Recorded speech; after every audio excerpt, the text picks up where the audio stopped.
네. 네, 화면 다 크게 보이시죠?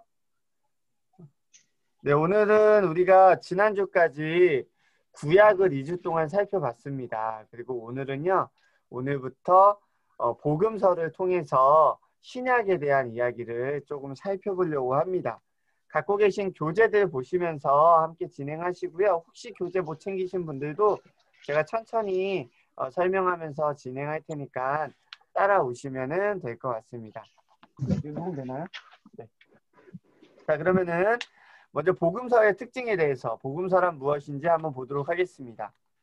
성경 69권 중에 예수 그리스도의 교훈, 그러니까 예수님의 말씀과 그 행적, 예수님의 십자가 죽으심과 부활을 담은 4권의 책을 복음서라고 합니다. 이 중에서 마태, 마가, 누가복음은 같은 관점에서 기록했다고 해서 공관복음서라고 불리고요. 복음서의 기자들은 각자의 고유한 시각으로 예수님에 대해서 기록을 했는데 이러한 고유함은 복음서가 불일치하고 모순이 있다는 것을 의미하는 것이 아니라 예수님의 공생애와 메시지를 다각도로 조망하게 함으로써 주님이 이루신 구속의 역사를 풍성하고 또 은혜롭게 전달해주는 역할을 합니다. 그래서 먼저 이 시간에는 각 복음서의 특징을 한번 쭉 살펴보도록 하겠습니다. 한번 보겠습니다. 자, 먼저 마태복음입니다. 우리 신약성경 맨 처음에 나와 있는 가장 첫 번째 책이기도 하고요. 사복음서 중에 가장 앞부분에 위치한 마태복음은요. 누가 기록했는가? 교회 전통적으로 볼 때는 예수님의 12제자 중에 한 명인 마태가 기록했다고 우리는 보고 있습니다. 이 복음서의 특징은요. 사도 마태가 예수님을 믿지 않는 유대인들을 위해서 기록한 복음서라는 것입니다. 그래서 유대인들에게 익숙한 구약 성경에 대한 인용과 구약 성경의 예언이 어떻게 성취되었는지 그것을 변증법적으로 그것을 예수 그리스도의 삶을 통해서 보여주는 데 목적이 있습니다. 그래서 이 마태복음에서의 마태복음에서 등장하는 예수님은 어떤 분으로 주로 묘사가 되냐면은 율법을 완성하신 예수님에 대한 이 강조가 됩니다. 예수님이 구약시대의 율법을 이렇게 완성했다라는 것이 강조가 되고요. 또 하나의 강조점은 우리가 지난 시간에도 살펴보았지만 이스라엘 백성들은 포로기에서 돌아온 다음에 끊임없이 새로운 다윗의 왕조가 회복되기를 기다리고 있었잖아요. 그렇기 때문에 마태는 너희가 기다리고 있던 그 다윗의 후손 또 새로운 다윗이 바로 예수님이다라는 것을 강조하기 위해서 예수님의 왕권에 대해서 굉장히 집중해서 기록하고 있다는 것을 볼 수 있습니다. 그래서 이 마태복음을 읽다 보면은요 유대인들에게 익숙한 단어들이 많이 등장합니다. 그 중에 하나가 천국입니다. 천국. 이 천국이 누가복음에서는 하나님 나라로 번역이 되었는데 이 하나님 나라라는 개념은 로마인들과 헬라인들에게 익숙한 개념이었다면은 천국이란 개념은 유대인들에게 굉장히 익숙한 개념이었어요. 그래서 누가복음과 마태복음을 비교해서 읽다 보면은 똑같은 구절임에도 불구하고 어떤 마태복음에서는 천국이라고 번역하고 누가복음에서는 하나님 나라로 번역하는 것을 볼 수 있는데 그것은 다 이 마태복음을 읽는 수신자들이 유대인이었기 때문이었다라는 것을 기억하시면 될 것 같습니다. 자, 두 번째로 마가복음입니다. 마가복음을 기록한 사람은요. 사도행전 12장에 등장하는 마가라 하는 요한이 썼다고 보고 있습니다. 이 마가라 하는 요한은 바울의 1차 전도 여행을 쫓아갔다가 중간에 너무 힘들어서 이탈을 한 그래서 나중에 바울과 바나바가 싸우게 된 원인을 제공한 사람이기도 하고요. 이 마가가 어떻게 이 마가복음을 썼는가 봤더니 먼저 이 마가복음은요. 4가지 복음서 중에 가장 먼저 기록된 복음서입니다. 시기적으로 봤을 때. 그래서 가장 먼저 쓰인 복음서이기 때문에 내용이 매우 컴팩트한 것을 알 수 있습니다. 16장으로 가장 짧죠. 그리고 로마인들을 위한 복음서입니다. 그래서 마지막에 로마인 백부장이 그 십자가에 달린 예수님을 보면서 이 사람은 정녕 하나님의 아들이었도다. 이 로마인 백부장의 입에서 고백이 나오는 것을 볼 수 있어요. 그것은 이것을 읽는 대상들이 로마인이었다라는 것을 우리는 살펴볼 수 있고요. 또 이 땅에 섬기러 오신 예수님에 대한 부분이 강조되어 있습니다. 그래서 종으로 오신 예수님에 대해서 이야기를 하고 있기 때문에 이 마가복음을 쭉 읽다 보면은 참 예수님이 쉬지 않고 끊임없이 사역을 감당하고 계시고 약하고 연약한 자들을 섬기는 모습을 우리가 볼 수 있습니다. 자, 세 번째는 누가복음입니다.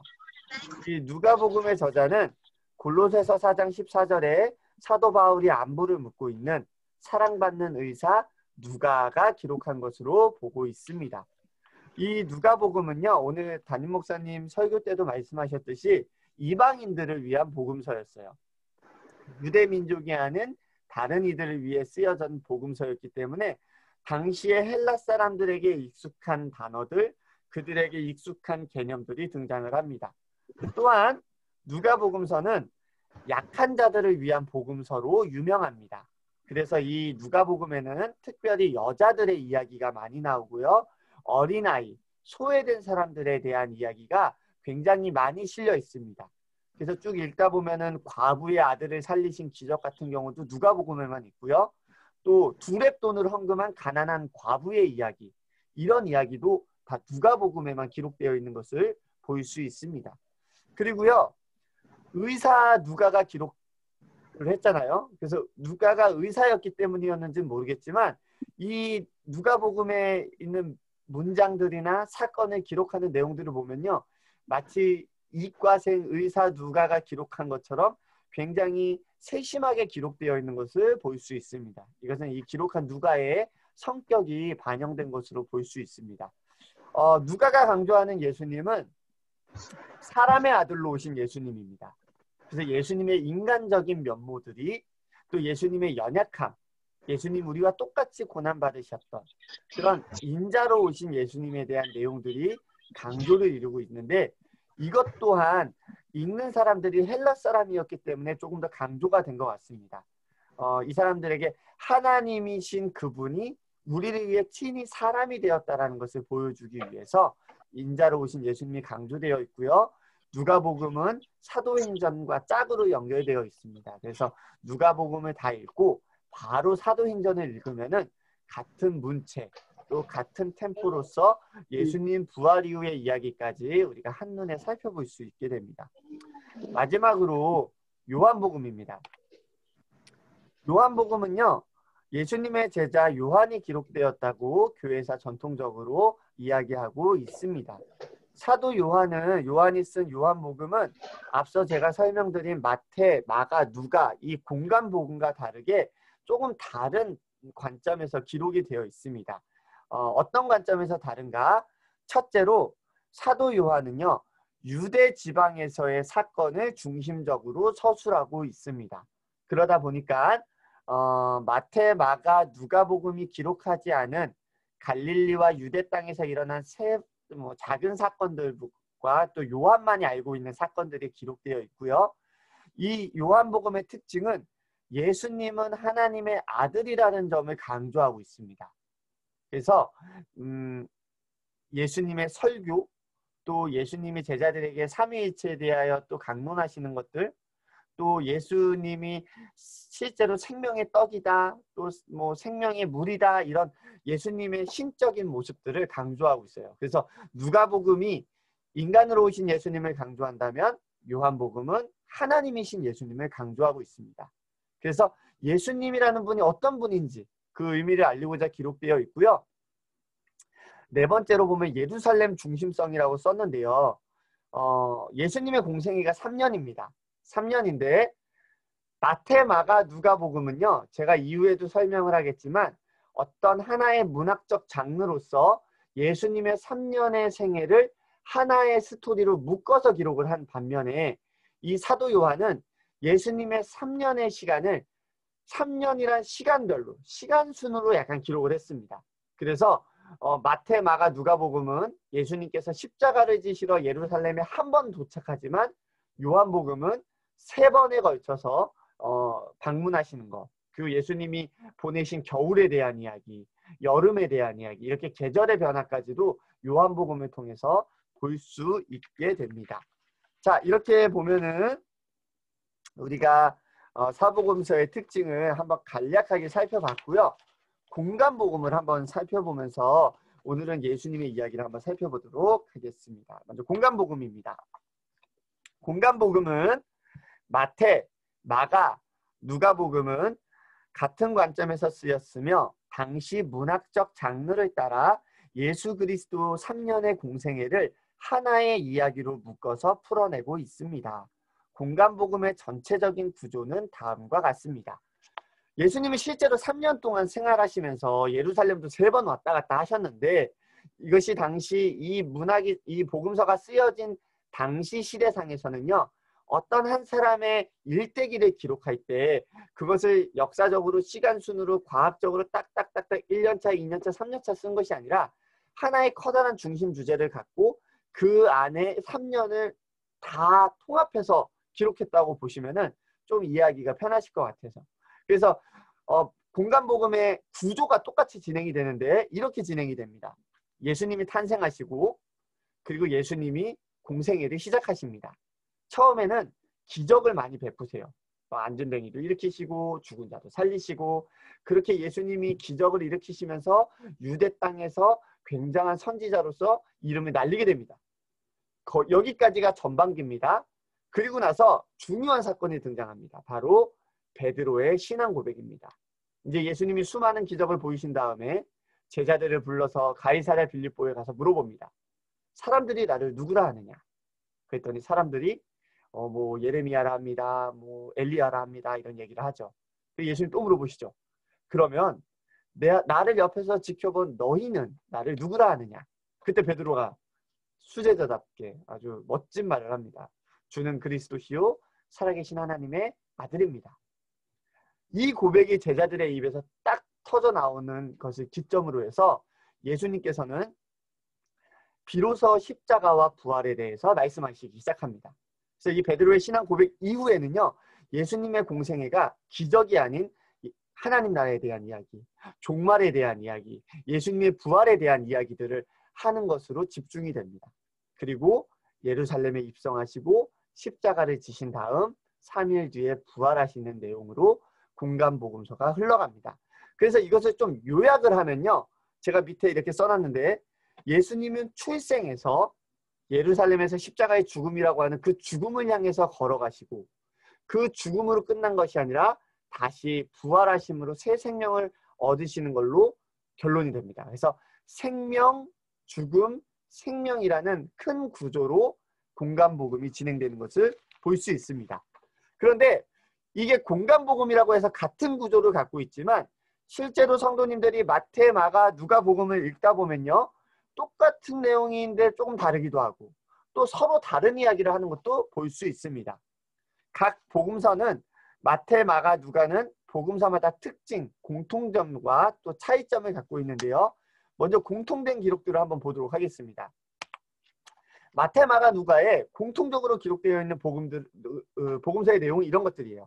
오병이어 사건, 떡 5개와 물고기 2마리로 5,000명을 먹이신 사건은 마태, 마가, 누가, 요한 다 기록되어 있습니다. 또 혈루증 여인, 예수님의 옷가를 만진 그 여인이 병을 나았다는 이야기도 마태복음 9장, 마가복음 5장, 누가복음 8장 다 나와 있습니다. 12명의 제자를 부르신 이야기도 나와 있고 예수님이 그 풍랑을 단단하게 하시고 바다 위를 걸으신 이야기도 복음서에 다 기록되어 있습니다. 그런데 또 서로 기록되어 있지 않는 내용들도 있습니다. 예를 들어서 마태복음에는 아기 예수님이 태어났을 때 동방박사가 나온 것으로 기록되어 있습니다. 그런데 다른 복음서에는 동방박사가 등장하지 않습니다. 마가복음에서는 벳세다 맹인을 2번 이게 침을 발라서 2번씩 안수해준 이야기가 나오지만 다른 복음서에는 등장하지 않습니다. 누가복음에는 나인성 과부의 아들을 살리신 이야기가 나오지만 다른 복음서에는 기록되어 있지 않아요. 또 막달라 마리아에게 뭐 죄 있는 자가 돌을 던져라 멋있는 말씀을 하셨는데 이 사건도 다른 복음서에는 기록되지 않고 요한복음에만 기록되어 있습니다. 왜 그럴까요? 왜 우리가 같은 다 예수님의 이야기를 다루고 있는데 어떤 부분은 같은 내용이 들어있고 어떤 내용은 다른 내용이 들어가 있을까? 이것은 복음서가 기록되는 과정을 보면은 우리가 조금 이해할 수 있습니다. 공간 복음서는 서로 같은 자료를 공유하지만 저자가 바라본 예수 그리스도의 공생애의 중요한 사건들이 다르고 성경을 읽는 독자들의 상황에 맞추어 기록되었기 때문입니다. 공간 복음서의 차이점에 대한 신학적 가설 중에 하나인 두 자료설은요, 이 복음서가 다른 내용을 이렇게 설명을 합니다. 이건 조금 헷갈릴 수 있으니까 화면을 보면서 설명하겠습니다. 제가 아까 제일 먼저 기록된 복음서가 어디라고 말씀드렸죠? 네, 마가복음이죠. 태초에 마가복음이 있었습니다.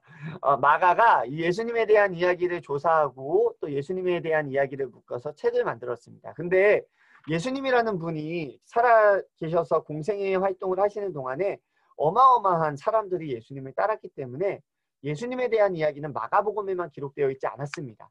아마 동네마다 예수님에 대한 이야기들이 사람들의 입과 입으로 전달이 되었을 거예요. 그 중에는 이 마가복음에 기록되지 않은 예수님의 이야기도 있었을 겁니다. 이것을 신학자들은 Q복음이라고 불렀습니다. 마가복음에는 기록되지 않았지만 예수님의 이야기가 담겨져 있는 것을 Q복음이라고 불렀습니다. 이 마가복음이 쓰여진 다음에 그 다음에 쓰여진 복음서가 바로 마태복음입니다. 예수님의 제자 마태는 예수님에 대한 이야기를 책으로 쓰기 위해서 제일 먼저 뭘 연구했을까요? 마가복음을 연구하고 Q복음을 연구했을 거예요. 그리고 자기가 스스로 알아낸 예수님의 이야기, 내가 만난 예수님의 이야기를 합쳤을 것입니다. 그래서 마가복음을 재료로 해서 Q복음과 마태가 연구한 내용을 담은 책이 마태복음이 된 것입니다. 이해가 되시죠? 자, 이 마태복음이 기록된 다음에 기록된 복음서가 바로 누가복음입니다. 의사인 누가는 누가복음 서두에 이렇게 이야기합니다. 예수 그리스도에 대한 이야기를 전하기 위해 펜을 든 사람이 많다. 나도 그들 중 한 사람으로서 자세히 근원을 미루어 살펴 이 편지를 쓴다라고 시작을 합니다. 누가도 마찬가지로 먼저 기록된 마가복음을 연구했을 것이고 또 마가복음에 실리지 않은 Q복음을 수집했을 것이고 또 누가 스스로가 예수님에 대해서 발견한 사실들을 묶었을 것입니다. 그렇게 발견해서 기록된 책이 바로 누가복음인 것이죠. 그렇기 때문에 마태복음, 마가복음, 누가복음은 서로 비슷한 내용을 담을 수밖에 없고요. 그리고 마태가 연구한 내용은 마태복음에만 기록이 되어 있고 누가가 연구한 예수님에 대한 이야기는 누가복음에만 기록되어 있을 것입니다. 그래서 우리가 이렇게 복음서가 기록된 순서들을 보게 되면은 왜 같은 점이 있고 다른 점이 있는지를 조금 이해할 수 있을 것 같습니다. 자, 그럼 이제 본격적으로 오늘은 우리가 공간복음을 통해서 예수님의 생애가 어떤 식으로 흘러갔는지를 한번 짧게 짚어보고 마치도록 하겠습니다. 예수 그리스도의 공생애, 예수 그리스도의 이야기는 로마의 황제 가이사 아구스도가 로마의 황제이며 헤롯 대왕이 유대 왕으로 있을 때 예루살렘에서 세례 요한의 탄생으로 시작이 됩니다. 또한 동시간대에 지금의 이란으로 추측되는 페르시아에 있는 동방에서는 별을 연구하는 박사들이 이스라엘에서 메시아가 탄생할 것을 발견하게 됩니다. 이런 배경 가운데 예수님의 이야기가 시작이 됩니다. 먼저 누가복음 1장을 보면요. 제사장 사가랴와 엘리사벳 가정의 이야기가 나옵니다. 모든 것을 다 갖춘 행복한 부부였던 제사장 사가랴와 엘리사벳은 자녀가 없었습니다. 그런데 하나님이 이 노년에 자식이 없는 이 두 부부에게 찾아가서 아이를 임신할 것을 예언하시고 그 예언을 통해 태어난 사람이 바로 세례 요한입니다. 그런데 여기서 주목할 점은요. 세례 요한의 어머니 엘리사벳이 마리아와 친척 관계였어요. 그래서 엘리사벳이 임신하고 난 6개월 뒤에 마리아도 수태고지를 받게 되고요. 수태고지를 받으면서 엘리사벳의 이야기를 들은 마리아가 또 엘리사벳의 집에 찾아가서 둘이 또 하나님을 찬양하는 내용도 누가복음 1장에 기록되어 있는 것을 볼 수 있습니다.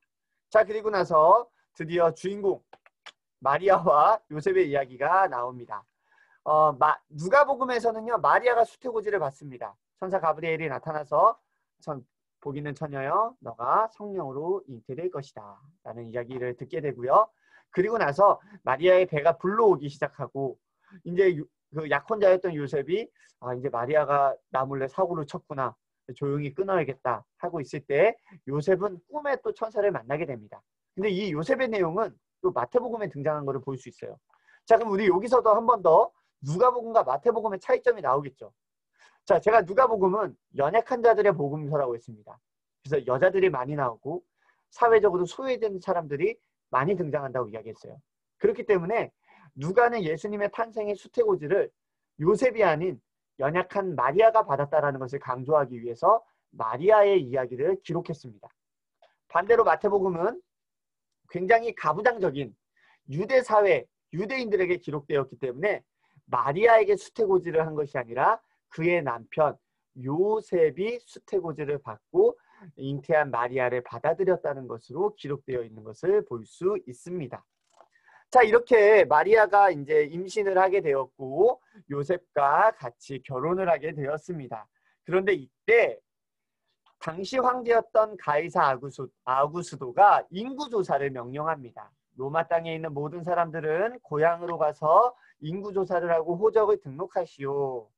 당시 요셉과 마리아는 제가 지도에 표시한 나사렛이라고 하는 이스라엘 북부 지방에 살고 있었는데 요셉의 고향은 베들레헴이었어요. 그렇기 때문에 임신한 마리아를 데리고 요셉은 베들레헴으로 내려갈 수밖에 없게 되었습니다. 그리고 마리아는 아이를 베들레헴에서 낳게 되었죠. 근데 이것 또한 하나님의 예언을 성취하는 것이었습니다. 미가서 5장 2절을 제가 읽어보겠습니다. 베들레헴 에브라다야, 너는 유다 족속 중에 작을지라도 이스라엘의 다스릴 자가 내게서 내게로 나올 것이라. 그의 근본은 상고의 영원에 있느니라. 미가서 5장 2절 말씀이 성취되었습니다. 그리고 베들레헴에서 드디어 메시아이신 예수님이 태어납니다. 예수님이 태어나자 많은 이들이 경배하러 왔죠. 누가 왔을까요? 동방박사와 양치는 목자들이 왔습니다. 여기서도 각 복음서의 특징을 볼 수 있습니다. 마태는 예수님이 너희가 기다리던 다윗의 후손이다, 왕이다라는 것을 강조하기 위해서, 여러분 왕이 탄생하면 어떤 사람이 축하하러 올까요? 사회적으로 명성이 있고 지위가 있는 사람이 오겠죠. 그렇기 때문에 동방박사가 예수님을 경배하러 온 내용을 기록하고 있습니다. 반대로 누가복음은요, 예수님이 가난한 자들을 위해서 왔다는 것을 증거하고 싶었어요. 그래서 당시에 가장 가난한 계층인 양치는 목자들이 아기 예수님을 경배했다는 내용을 기록하고 있습니다. 자, 이렇게 예수님이 베들레헴에서 태어났는데 안타깝게도 그 뒤에 또 불행한 일이 예수님을 기다리고 있었습니다. 바로 당시 이스라엘을 다스리고 있었던 헤롯 대왕이 동방박사로부터 메시아 탄생의 예고를 듣고 난 다음에 베들레헴에 태어난 2살 이하 아기들을 다 죽이라는 명령을 내린 것입니다. 그래서 이 명령 때문에 요셉과 마리아는 젖먹이의 아기 예수님을 안고 잠시 애굽으로 피난길에 오릅니다. 그리고 나서 헤롯 대왕이 죽었다는 소식이 들려오자 고향이었던 나사렛으로 다시 올라가게 됩니다. 그리고 누가복음을 보면요, 나사렛에서 계속 자라던 예수님께서 12살 됐을 때 유월절을 맞아서 예루살렘에 방문했다가 뭐 이렇게 성전에서 랍비들이랑 이야기하는 그런 내용들도 담겨져 있는 것을 볼 수 있습니다. 아무튼 예수님은 다시 이제 나사렛에 정착을 하게 되었고요. 이 나사렛은요, 굉장히 못 사는 동네입니다. 완전 빈민촌에서 예수님이 살아가게 됩니다. 그리고 나서 시간이 흐릅니다. 시간이 얼마나 흘렀는지는 한 30년 정도 흐른 걸로 예상해 볼 수 있을 것 같습니다. 예수님이 30살에 이제 사역을 시작하셨으니까요. 30년 정도의 시간이 흐른 뒤 본디오 빌라도가 총독으로 부임하는 그 해에 세례 요한, 제사장 사가랴와 엘리사벳이 노년에 낳았던 그 세례 요한이 요단강의 해성과 같이 등장합니다. 그래서 죄 씻음의 세례를 전파하고 오늘 목사님 우리 주일 예배 설교 본문에 나왔던 것처럼 많은 사람들에게 주님의 오시기를 준비하도록 회개의 세례를 베풀기 시작합니다. 이때 많은 사람들이 요한이 성경이 예언한 메시아인가 착각하고 있는 그런 상황이었어요. 그 정도로 요한이 인기가 하늘을 치솟았습니다. 그리고 이때 예수님도 요한에게 세례를 받으러 요단강으로 가십니다. 세례 요한에게 세례를 받으시는 예수님, 이 내용은 모든 복음서에 다 들어가 있습니다. 세례를 받자 마가복음 1장 11절에서는 이렇게 기록합니다. 하늘로부터 소리가 나기를 너는 내 사랑하는 아들이라 내가 너를 기뻐하노라 하시니라. 세례식과 동시에 하늘에서 하나님께서 예수 그리스도가 자신의 아들이라는 것을 그리고 이 땅을 위해 오신 메시아라는 사실을 공표하십니다. 이 예수님의 세례 사건이 끝난 다음에요. 세례 요한은요. 헤롯 대왕의 아들 헤롯 2세에게 체포되어서 감옥에 끌려가게 됩니다. 그리고 예수님은 마귀에게 시험을 받으시죠. 광야에서 40일 시험을 받고 난 다음에 비로소 예수님께서 갈릴리 회당에서 사역을 선포하십니다. 지금 위에 보시면은 지도를 보시면은 제가 동그라미를 쳤어요. 갈릴리 지역이라고 한다고 얘기를 하면요. 제가 이 동그라미 친 요 큰 지역을 말합니다. 여기 보면 하늘색으로 보여지는 부분이 갈릴리 호수인데 이 갈릴리 호수를 인근으로 한 모든 지역을 일컬어서 갈릴리라고 합니다. 예수님은요. 40일 동안의 그 광야에서 시험을 마친 다음에 드디어 갈릴리 회당에 가셔서 사역을 하실 것을 선포하십니다. 누가복음 4장 16절에서 19절을 제가 읽어보겠습니다. 예수께서 그 자라나신 곳 나사렛에 이르사 안식일에 늘 하시던 대로 회당에 들어가사 성경을 읽으려고 서심해 선지자 이사야의 글을 들거늘 책을 펴서 이렇게 기록된 데를 찾으시니 곧 주의 성령이 내게 임하셨으니 이는 가난한 자에게 복음을 전하게 하시려고 내게 기름을 부으시고 나를 보내사 포로된 자에게 자유를 눈먼 자에게 다시 보게 함을 전파하며 눌린 자를 자유롭게 하고 주의 은혜의 해를 전파하게 하려 하심이라 하였더라. 이것이 예수님의 공생의 출사표였습니다. 이 말씀을 하시면서 드디어 갈릴리에서의 사역이 시작이 됩니다. 이곳이 예수님 사역의 초기 예수님 사역의 주 무대라고 보시면 됩니다. 예수님 계속해서 이 갈릴리 호수를 배 타고 왔다 갔다 하시면서 치유 사역도 하시고요. 말씀도 전하십니다. 그리고 이곳에서 베드로, 야고보, 요한 이 제자들을 삼으십니다. 자, 갈릴리 호수로 확대하면 이런 그림이 됩니다. 자, 보시면은 뭐 우리가 성경을 읽었을 때 익숙한 그런 지명들이 많이 보이시죠? 게네사렛, 막달라, 벳세다, 거라사, 데가볼리 이렇게 보이시죠? 네, 여기 이제 갈릴리 호수를 확대했을 때 이야기고요. 사실 이 갈릴리 지역은요. 예루살렘에서 굉장히 멉니다. 예루살렘은 남쪽에 있고 이 갈릴리는 북쪽에 있었습니다.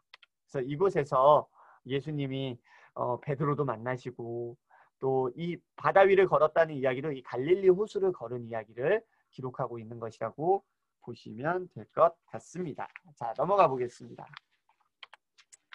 자, 그런데 예수님의 사역이 점점 진행되면서 예수님에 대한 대적자들이 생겨나기 시작합니다.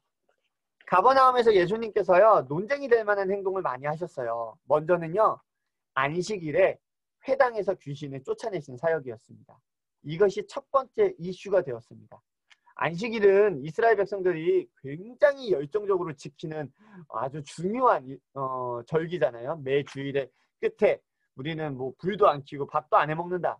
이런 상황이었는데 예수님이 그날 귀신을 쫓아냅니다. 그러자 바리새인들과 서기관 율법사들 사이에서 논쟁이 일어납니다. 귀신을 쫓아내도 되는 건가? 안식일에 귀신 쫓아내는 거 이거 안식일 어긴 거 아닌가?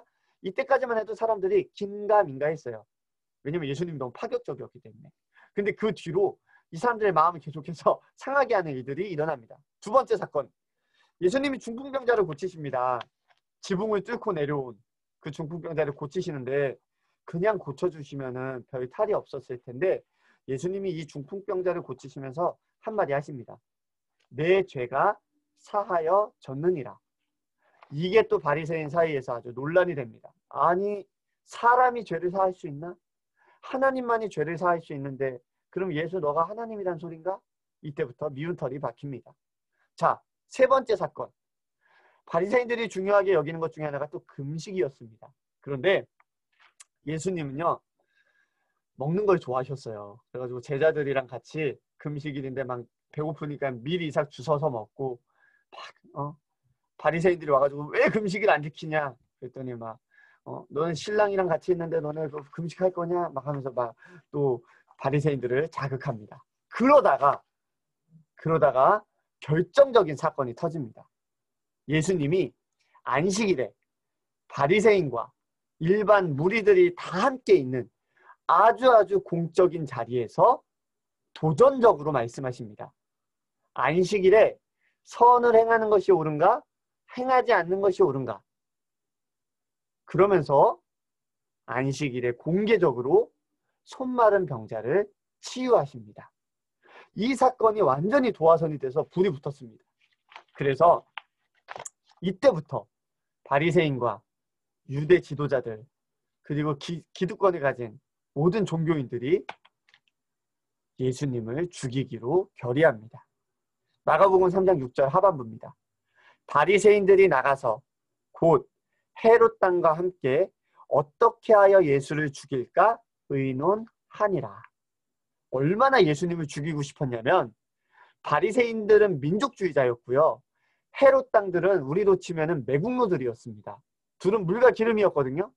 근데 이 사건을 계기로 해서 바리새인파와 헤롯 땅이 손을 잡고 예수님을 죽일 방법을 연구하고 고심하기 시작합니다. 자, 이렇게 예수님의 초기 사역은요, 굉장히 논란을 많이 일으켰습니다. 그리고 나서 이제 예수님의 중기 사역이 시작이 됩니다. 저는 이 예수 그리스도 사역의 중기를요, 권능을 보이신 예수 그리스도라는 제목을 한번 달아봤습니다. 왜 그런가? 이 사건 이후부터 예수님의 놀라운 기적들이 끊임없이 나오기 때문입니다. 자, 잘 아는 이야기들 그냥 다 묶었습니다. 나병 환자를 고쳤고, 백부장의 종을 고쳤고, 군대 귀신 들린 자를 고쳤고, 야이로의 딸을 고치고, 혈루증 여인을 치료하고, 여러 가지 기적과 사역을 행하십니다. 이때마다 귀신들이 떠나가면서 뭐라고 이야기하죠? 당신은 하나님의 아들입니다. 이거를 귀신들이 고백하는 일들이 나타납니다. 그리고 클라이막스로 풍랑을 잔잔하게 하시고요. 바다 위를 걸으십니다. 이 사건을 보고 나서야 제자들이 생각하는 거예요. 저분이 과연 누구길래 자연도 저렇게 순종할까? 그런데 이 풍랑 잔잔 사건은요, 예수님의 기적의 클라이막스입니다. 이렇게 예수님의 기적이 점점 늘어나고 있을 때 비보가 들립니다. 아까 요단강에서 세례를 베풀다 헤롯 2세에게 잡혀갔던 세례 요한이 사형당한 이야기가 등장을 하게 됩니다. 헤롯 2세의 잔치 자리였죠. 헤롯 2세가 생일을 맞아서 잔치를 여는데 그의 사랑하는 아내의 딸이 와가지고 춤을 춥니다. 야, 너 춤 잘 춘다. 뭘 선물로 줄까? 그랬더니 세례 요한의 머리를 주십시오. 그래서 세례 요한이 죽게 됩니다. 왕의 잔치 자리에서 세례 요한이라는 의인이 죽게 된 것이죠. 그런데 성경은 되게 재미있게도 세례 요한이 죽는 이 헤롯 2세의 왕의 잔치의 모습을 비춰준 다음에 바로 오병이어 사건을 보여주고 있어요. 하나님의 아들, 이 세상의 진짜 왕이신 예수님이 여는 잔치. 떡 5개, 물고기 2마리만 있어도 모두가 배불리 먹고 풍성해서 12광주리가 남는 그 잔치를 비교해서 기록하는 것을 우리가 또 볼 수 있습니다. 그래서 예수님의 공생의 중기는요, 이렇게 엄청난 기적들, 사람들을 놀라게 하고 이분이 과연 누구인가 하는 의문점을 끊임없이 던져주는 이야기들로 가득 차게 됩니다. 그리고 나서 예수님은요, 이제 중요한 사역의 전환점을 위해 이동하십니다. 그 이동에 대한 루트가 이렇습니다. 아까 갈릴리에서 점점 더 북쪽으로 올라가시는 거예요. 가브나움에서 사역을 하시다 거라사 지방에 가가지고 귀신 들린 자도 고치시고 데가볼리로 이동하시면서 점점 올라가셔서 도착하신 곳이 바로 가이사랴 빌립보 지역입니다. 자, 가이사랴 빌립보 지역은요, 이 갈릴리 지역에서 한참을 더 북쪽으로 올라가야 됩니다. 이 지역의 중요한 이유는요, 일단 가이사랴라는 이름을 보면은 뭘 알 수 있을까요? 우리가 로마의 황제를 신약 성경에서 카이사, 이것을 우리가 우리말로 번역할 때 가이사라고 번역을 하잖아요. 그래서 가이사랴 빌립보는 로마 황제를 기념하여 세운 도시였습니다. 그래서 굉장히 컸어요. 그리고 곳곳마다 로마 황제를 찬양하고 높이는 것들이 가득한 곳이었습니다. 그러니까 가이사랴 빌립보를 가면은 이 땅은 진짜 로마가 주인이구나 라는 것을 알 수밖에 없는 그 지역에 가서 예수님이 의도적으로 질문하십니다. 너희는 나를 누구라 하느냐? 그러자 베드로가 고백을 합니다. 마태복음 16장 15절에서 16절입니다. 이르시되 너희는 나를 누구라 하느냐? 시몬 베드로가 대답하여 이르되 주는 그리스도시요 살아계신 하나님의 아들이시니이다. 드디어 제자들이 그 주님의 말씀을 배우고 주님의 행하신 놀라운 권능들을 본 다음에 모두가 이 땅의 주인은 로마 황제라고 이야기하는 그 기념비적인 도시에서 주님이 그리스도십니다 라는 고백을 하게 됩니다. 그리고 이 고백을 듣고 나서야 예수님께서 말씀하십니다. 마태복음 16장 20절에서 21절입니다. 이에 제자들에게 경고하사 자기가 그리스도인 것을 아무에게도 이르지 말라 하시니라. 이때로부터 예수 그리스도께서 자기가 예루살렘에 올라가 장로들과 대제사장들과 서기관들에게 많은 고난을 받고 죽임을 당하고 제3일에 살아나야 할 것을 제자들에게 비로소 나타내시니. 드디어 이때부터 예수님이 이 땅에 오신 진짜 목적을 말씀하십니다. 내가 많은 사람들의 대속물로 내 목숨을 내어줘야 된다. 그리고 부활할 것이다 라는 것을 말씀하시지만 제자들은 그 이야기를 듣고도 여전히 깨닫지 못하고 내가 주님의 우편에 있어야 되겠습니다. 내가 더 큽니다. 싸우고 합니다. 그리고 이 사건을 계기로요. 아까 제가 보여드렸던 이 가이사랴 빌립보 지방에서 어디로 가시는가? 예루살렘으로 내려가시기 시작합니다. 이 전환점이 마태복음에서는 16장, 마가복음에서는 8장, 누가복음에서는 9장 이후로 가이사랴 빌립보에서 예루살렘으로 가는 여정을 담고 있다고 보시면 됩니다. 먼 길을 떠나게 되시는 거죠. 자, 이제 예수 그리스도 사역의 절정입니다. 예루살렘으로 올라가시는 그리스도. 예수님은 이 예루살렘으로 내려가시기 전에 한 산에 올라가십니다. 변화산에서 기도하시고 이곳에서 모세와 엘리야를 만나서 또 독려 받으시고 또 서로 기도하시고 의논하시고 내려오십니다. 그리고 나서 예루살렘 초입에 이르렀을 때 예루살렘의 바로 앞서 있는 도시인 여리고에서 맹인거지 바디메오를 고쳐주십니다. 이것이 예수님이 행하신 마지막 치유 사역이었어요. 이후로 예루살렘에 들어가셔서는 더 이상 기적을 보이지 않으십니다. 예루살렘에 입성하셨죠. 백성들이 호산나 찬양합니다. 그리고 들어가셔서 성전을 청결하게 하십니다. 그리고 나서 성전에 머무는 동안에 유다가 드디어 음모를 꾸밉니다. 은 30에 예수님을 팔아야겠다. 그리고 예수님은 제자들과 함께 마지막 만찬을 하십니다. 겟세마네에서 예수님 기도하십니다. 땀방울이 피가 되도록 이 잔을 내게서 옮겨 주시옵소서. 그러나 내 원대로 마시고 아버지의 원대로 해 주시옵소서. 그리고 유다가 배신합니다.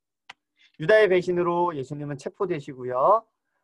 주님을 떠나지 않겠다고 이야기했던 후원장담한 베드로는 세 번 부인하고 맙니다. 예수님은 빌라도의 신문을 먼저 받으셨고요. 그리고 헤롯의 신문도 받습니다. 빌라도는 사실 예수님을 놓아주려고 했죠. 보여주면서 둘 중에 누구를 석방해주길 원하느냐 물었지만 유대인들은 바라바를 석방하고 예수님을 십자가에 못 박으라고 소리칩니다. 예수님이 십자가에 못 박히신 시간은요. 시간으로 3시였습니다. 한국 시간으로 하면 오전 9시에 십자가에 못 박히셨습니다. 전날부터 채찍을 맞으셨으니까 잠을 좀 못 주무시고 온몸이 피투성이가 돼서 위해 십자가에 달리신 것입니다. 3시간 동안 십자가에 매달려 계시는데요. 3시간이 지난 뒤 6시, 한국 시간으로 12시에 한참 밝은 그 시간에 온 땅에 어두움이 임합니다. 그리고 3시간 더 달려 계시다가 9시에 운명하십니다. 그래서 3시, 총 6시간 십자가에서 고난받으시고 운명하십니다. 그리고 장사되시고요. 우리가 신앙 고백하듯이 장세된 지 사흘 만에 부활하셔서 마리아, 베드로, 엠마오로 가는 두 제자, 또 나머지 제자들을 만나시고 그들에게 말씀하신 뒤 승천하신다라고 하면서 복음서는 마무리가 됩니다. 이 구조가 마태, 마가, 누가 세 복음서랑 똑같이 기록한 순서대로 진행을 했고요. 요한복음은 사실은 그렇게 다르지 않고 똑같이 진행이 되는데 중간중간 다른 에피소드를 있다는 것을 보시면은 예수님의 공생애가 주로 이런 식으로 흘러갔구나라는 것을 알 수 있을 것 같습니다. 마가면입니다. 하나님이 우리에게 허락하신 4개의 복음서는 공통된 기록과 함께 모순되거나 전혀 다른 내용도 함께 담고 있습니다. 그러나 이것이 예수 그리스도의 역사성을 부인하는 것은 아닙니다.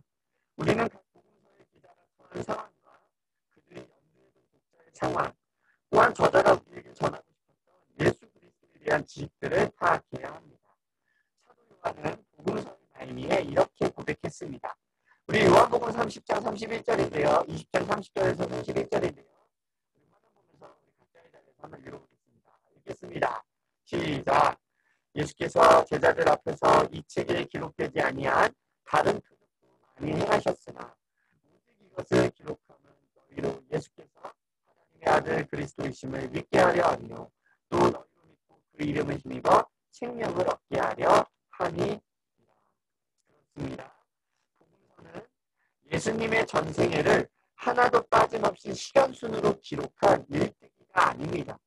복음서는 우리에게 2000년 전 팔레스틴 땅에 사람의 모습으로 오신 하나님에 대한 이야기임을 기억해야 할 것입니다. 이렇게 우리가 복음서를 한번 쭉 살펴봤습니다. 오늘은요, 제가 특별히 좀 숙제를 내드리려고 합니다. 오늘 복음서를 한번 정리를 했기 때문에 다음 한 주간 마가복음 16장이거든요. 1장부터 16장까지 한번 쭉 읽어보시면서 오늘 제가 우리 나눴던 이야기들 오늘 강연을 생각해보시면서 복음서를 한번 마가복음을 한번 일주일 동안 일독을 한번 해보는 거를 도전해보는 시간을 가지면 좋을 것 같습니다. 네. 열심히 달려왔는데 뭐 어떻게 잘 전달이 되었는지는 모르겠습니다. 아무튼 오늘은요 우리 예수님의 공생애에 대해서 살펴봤고요. 다음 주에는요 서신자가 많이 남아있는데 지금 고민입니다. 지금 사도행전과 함께 초대교회 형성사를 기록 역사를 다룰지 아니면은 요한계시록을 그냥 따로 다룰지 지금 고민 중에 있는데요. 제가 기도하면서 제가 준비하기 쉬운 걸로 준비해서 다음 주에 또 말씀 나누도록 하겠습니다. 그럼 제가 기도하고 마치도록 하겠습니다. 네, 기도하겠습니다.